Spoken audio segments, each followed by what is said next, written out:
عبایہ بن رافع بن خدیج نے خبر دی، کہا کہ مجھے ابو عبس رضی اللہ عنہ نے خبر دی، آپ کا نام عبد الرحمن بن جبر ہے، کہ رسول اللہ صلی اللہ علیہ وسلم نے فرمایا، جس بندے کے بھی قدم اللہ کے راستے میں غبار آلود ہو گئے انہیں جہنم کی آگ چھوئے یہ ناممکن ہے۔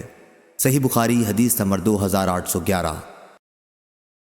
کہ نبی کریم صلی اللہ علیہ وسلم نے فرمایا، کوئی شخص بھی ایسا نہ ہوگا جو جنت میں داخل ہونے کے بعد دنیا میں دوبارہ آنا پسند کرے، خواہ اسے ساری دنیا مل جائے سوائے شہید کے۔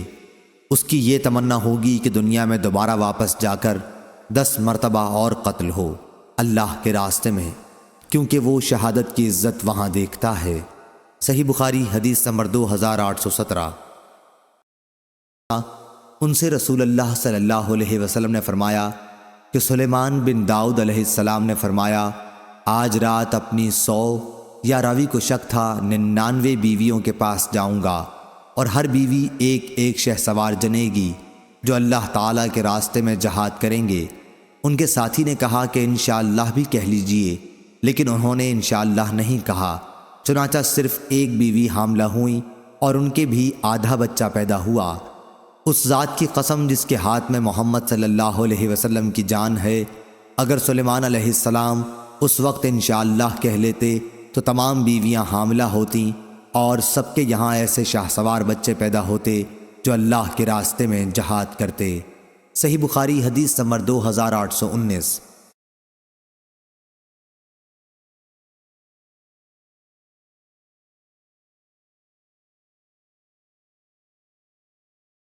امام مالک نے خبر دی ابو زناد سے، انہوں نے اعرج سے، اور انہوں نے ابو ہریرہ رضی اللہ عنہ سے، کہ رسول اللہ صلی اللہ علیہ وسلم نے فرمایا، قیامت کے دن اللہ تعالیٰ ایسے 2 آدمیوں پر ہنس دے گا کہ ان میں سے ایک نے دوسرے کو قتل کیا تھا اور پھر بھی دونوں جنت میں داخل ہو گئے۔ پہلا وہ جس نے اللہ کے راستے میں جہاد کیا وہ شہید ہو گیا، اس کے بعد اللہ تعالیٰ نے قاتل کو توبہ کی توفیق دی اور وہ بھی اللہ کی راہ میں شہید ہوا۔ اس طرح دونوں قاتل و مقتول بالآخر جنت میں داخل ہو گئے۔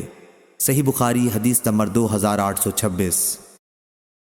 زید بن خالد رضی اللہ عنہ نے بیان کیا کہ رسول اللہ صلی اللہ علیہ وسلم نے فرمایا، جس شخص نے اللہ کے راستے میں غزوہ کرنے والے کو ساز و سامان دیا تو وہ گویا خود غزوہ میں شریک ہوا، اور جس نے خیر خواہانہ طریقے پر غازی کے گھر بار کی نگرانی کی تو وہ گویا خود غزوہ میں شریک ہوا۔